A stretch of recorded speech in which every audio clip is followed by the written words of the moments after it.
Zeyno? Hayırdır? Karadeniz'de gemilerin mi battı?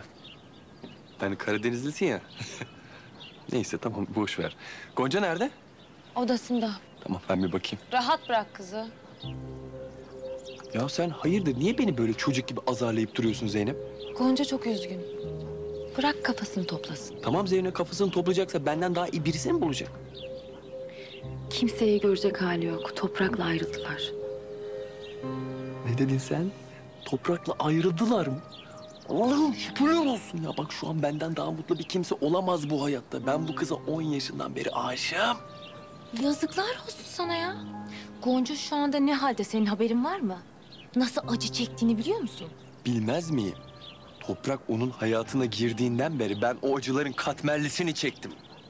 Ayrıca şu hayatta Gonca'yı hak eden biri varsa o benim. Çünkü ben ona yıllarımı verdim. Neyse. Şimdi Gonca'nın moralini yükseltecek bir şeyler bulmamız lazım. Var mı bir fikrin? Var. Senin Gonca'dan uzak durman.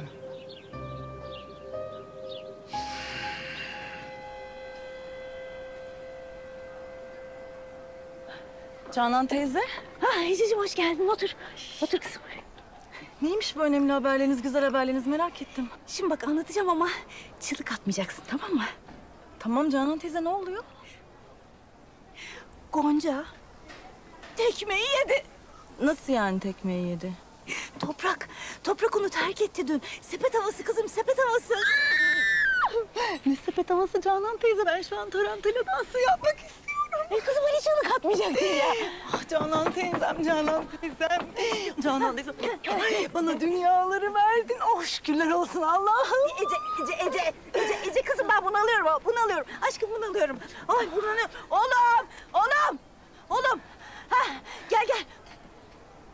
Buyur abla. Bana soğuk bir şey getir evladım. Ne vereyim abla? Gazoz getir, soda getir, su getir, ne getirirsen bir soğuk bir şey getir. Canan teyzeciğim, ben size Frozen söyleyeyim, böyle buz gibi içiniz üşür, serin serin. Oh, Daha Frozen getir, hadi.